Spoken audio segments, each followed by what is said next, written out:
Non mais quoi, arrêtez quoi. Franchement, arrêtez. La vie n'a pas de sens. La vie n'a pas de sens. Monsieur, la vie n'a pas de sens. Non mais sans rire, je le sais, hein. C'est un clochard qui nous l'a appris.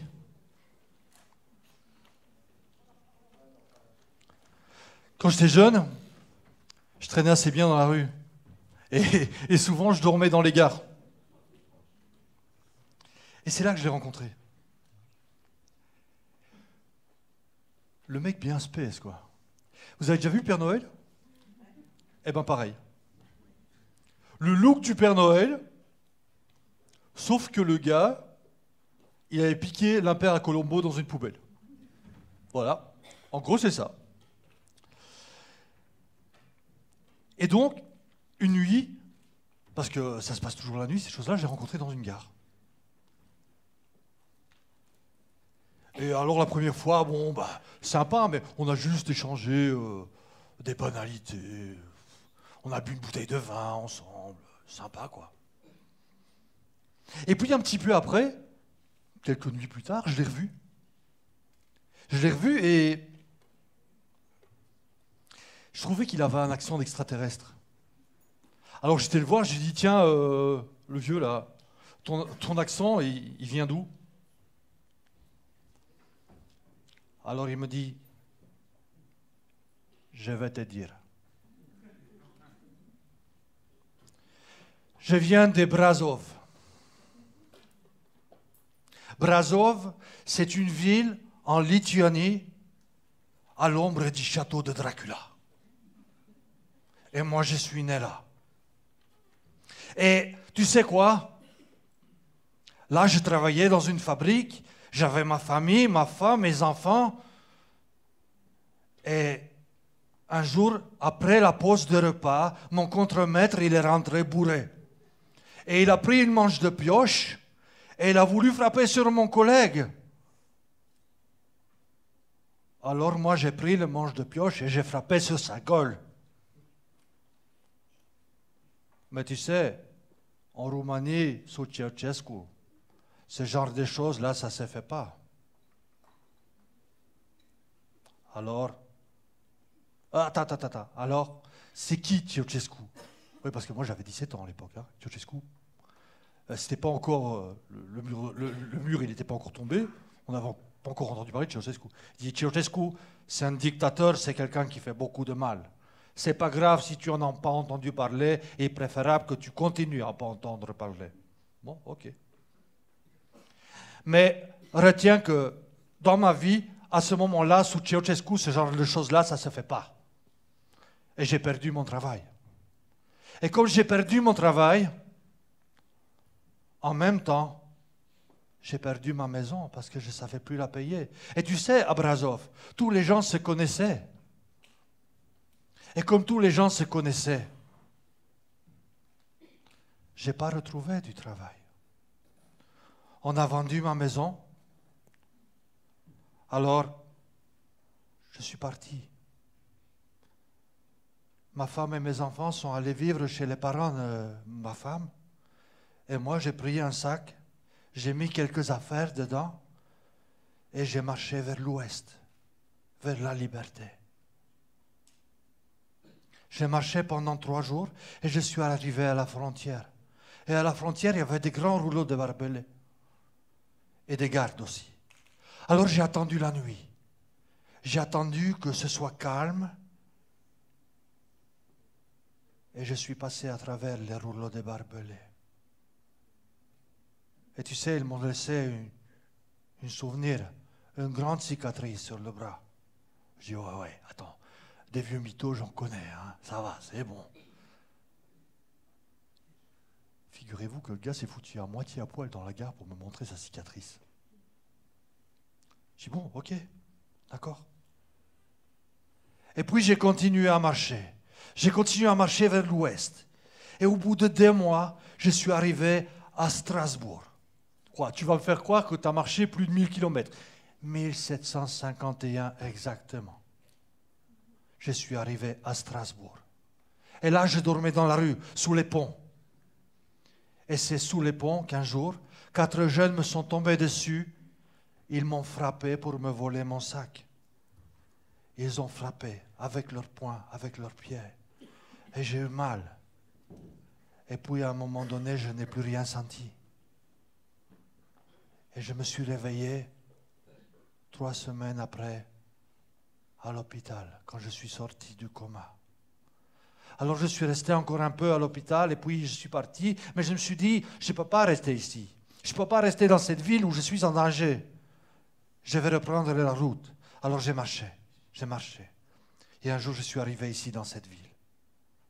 Et tu sais, il y a une chose que je regrette. Bien sûr, j'ai laissé ma femme, mes enfants derrière moi. Mais le plus difficile, c'est tout ce que je n'ai pas pu transmettre. Parce que ce qui n'est pas transmis va mourir avec moi. Alors que tout ce que j'ai pu transmettre continuera à vivre. Alors moi, je ne sais pas, j'avais trop picolé ce jour-là, ou trop fumé, ou je ne sais pas, ou des deux peut-être. Je dis, tu sais le vieux, moi je ne suis pas ton fils. Mais si tu me transmets à moi, ben je te le promets, je vais te le faire vivre ton truc. Alors il m'a regardé, mais vraiment avec des yeux, un truc qui fait peur, quoi. Le truc qui te regarde à travers, là, comme ça, tu vois, à l'intérieur de ton crâne. Et au bout de 5 minutes, 5 longues minutes, il m'a dit, reviens ici ce soir. Et quand je suis arrivé, il m'a dit, ok, qu'est-ce qui est important pour toi? C'était la première nuit. Qu'est-ce qui est important pour toi? Qu'est-ce qui est important pour moi?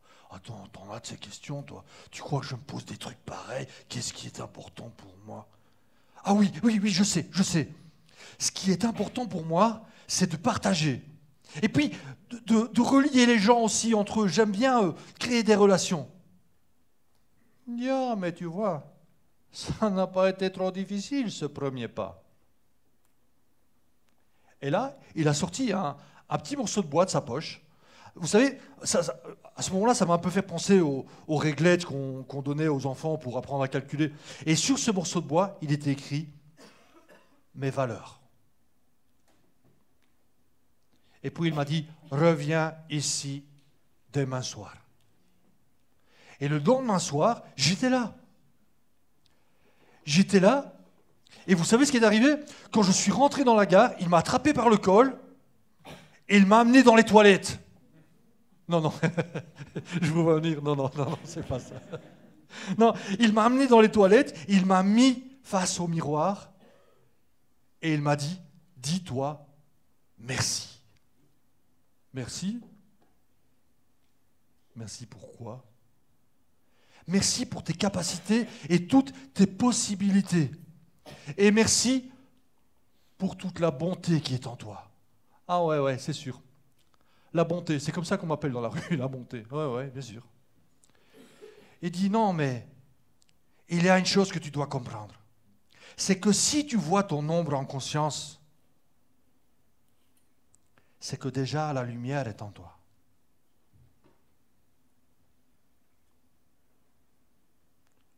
Alors je suis resté face au miroir. J'ai regardé mon image dans le miroir en essayant de me dire merci, mais j'avais juste envie de pleurer. Et puis j'avais envie de vomir. J'étais pas bien. Et puis c'est vraiment, au bout d'un long moment, mais je ne sais pas combien de temps il a pu se passer. J'étais fatigué, j'ai craqué et je me suis dit merci. Et quand je me suis retourné, le vieux s'appelait Mircea. Il n'y a pas beaucoup de gens qui le savaient, mais à moi il me l'avait dit. Il s'appelait Mircea. Et Mircea, il n'était plus là. Il était parti. Mais par contre, sur le bord du lavabo, il y avait un autre morceau de bois. Et sur ce morceau de bois, il était, pas écrit cette fois-ci au bic, et ça c'est important, il était gravé « Je suis aimable ». je suis aimable. Je suis revenu le lendemain soir, mais il n'était pas là. La nuit suivante, je ne l'ai pas vu non plus. Et c'est la troisième nuit, alors que je m'apprêtais à sortir de la gare, qu'il est rentré. Et il m'a regardé en souriant, il me fait « Ah ah, tu es enfin sorti des toilettes !» Putain, il ne faut pas me chambrer, le vieux, parce que je suis gentil, mais quand même, il ne faut pas me chambrer. Alors il m'a dit « Qu'est-ce que tu fais de bien ?» Qu'est-ce que je fais de bien? Tu sais, mes parents, ils me disent souvent que je suis un bon à rien, tout ça. Que je suis... Et c'est vrai. Non, non, non, non, pas tout à fait, quoi. J'aime bien partager, j'aime bien transmettre. Oui, et tu crées de la confiance aussi. Tu donnes de la valeur à ton interlocuteur, et ça, c'est bien. Je voudrais que tu trouves dans ta vie, tu vas prendre un bic et un papier, et tu vas écrire 10 réussites dans ta vie. 10 réussites, attends, j'ai 17 ans. 10 réussites, j'ai pas 10 réussites dans ma vie. Il dit écris et reviens demain. Alors le lendemain, je suis revenu. Le lendemain, je suis revenu et j'avais 2 réussites. Je les avais écrits sur le papier et je viens pauvrement devant lui avec mon papier et il me dit à ton avis, avant d'apprendre à marcher, combien de fois tu es tombé? Qu'est-ce que j'en sais, moi je n'étais pas là pour compter. Eh bien, il y en a d'autres qui l'ont fait pour toi. Tu es tombé entre 1200 et 2000 fois. Mais aujourd'hui, tu marches. Ouais, mais attends, je marche. Ça, c'est pas une réussite, marcher. Ah non, c'est pas une réussite? Ok. Dis ça à quelqu'un qui a eu un accident de voiture et qui apprend à marcher.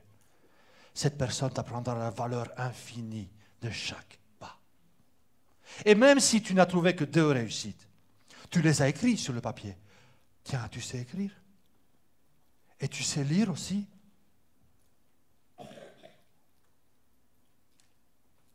Moi, je te le dis, aujourd'hui, tel que tu es la somme de toutes tes réussites. Et à ce moment-là, il m'a donné un autre morceau de bois sur lequel il était écrit « Je suis la somme de toutes mes réussites ». Le lendemain, quand je suis arrivé, il était grave. Il m'a dit « Je vais te donner un conseil. Ne reste pas dans la rue. C'est un piège. On n'y est pas plus libre qu'ailleurs. Et d'ailleurs, en fonction de ce que tu connais de toi aujourd'hui, quel sens as-tu envie de donner à ta vie? Parce que la vie n'a pas de sens, mon gars. C'est à toi, c'est à vous, à créer et à donner du sens à votre vie.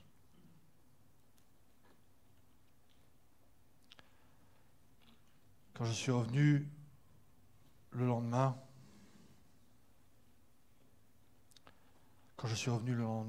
il n'était pas là. Mais une personne m'attendait. Une personne m'attendait avec un petit triangle de bois. Et sur ce petit triangle de bois, d'un côté, il était écrit « Trouve ton étoile ». Et de l'autre côté, il était écrit « Trouve ton or ». Et puis, cette personne m'a donné autre chose. Elle m'a donné une lettre de Mircea. Et cette lettre, je l'ai avec moi aujourd'hui. C'est une relique. Mais je la connais par cœur, j'ai plus besoin de la lire. Dessus, il est écrit « Fils, je crois en toi. Mais je crois en toi debout. » Les 4 morceaux de bois que je t'ai donnés, c'est mon héritage pour toi. Si tu les assembles, tu trouveras le sens, tu trouveras ton étoile. Et alors, chaque jour, fais un pas vers elle. Alors j'ai compris. j'ai compris. J'ai compris que si j'assemblais tous ces morceaux qu'il m'avait donnés, si je connaissais ce qui était important pour moi, si je trouvais des raisons d'entrer en amitié avec moi-même, si j'avais confiance en mes capacités, et si je donnais du sens à ma vie, alors je trouve mon étoile. Je trouve mon étoile. Et mon étoile, quand j'avance vers elle, en cohérence, vous savez ce qui se passe. Alors c'est plus les problèmes qui viennent me briser. Oh non, c'est plus les problèmes. Mais c'est les contraintes elles-mêmes qui viennent se briser sur mon être en cohérence.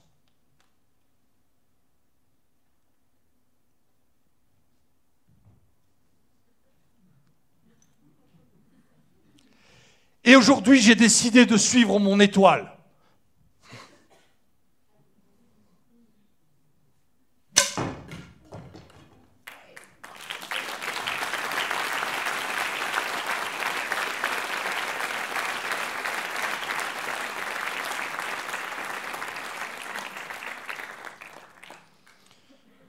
Je n'ai jamais vu Mircea. Quelqu'un m'a dit que 2 semaines après, on l'avait retrouvé mort dans un immeuble abandonné. Un étrange sourire ornait ses lèvres.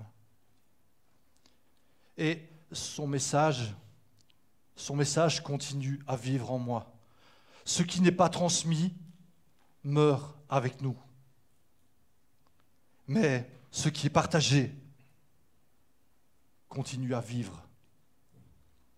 Et aujourd'hui, ce message, je le vis au quotidien. Je suis un passeur de relais. Mais vous, qu'allez-vous en faire ?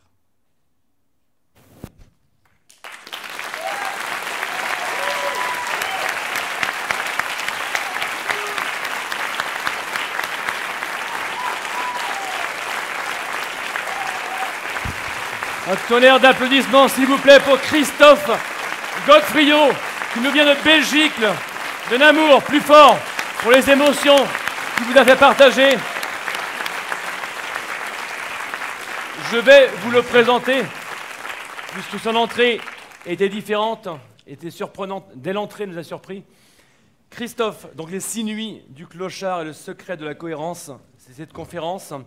Formateur international en communication interpersonnelle, éveilleur de potentiel, certifié en PNL et en coaching, formé aux techniques de lecture du corps, à l'énagramme et au métamodèle. Je vous demande d'applaudir très très fort Christophe Godefriot. Merci pour cette magnifique histoire, très riche en métaphores.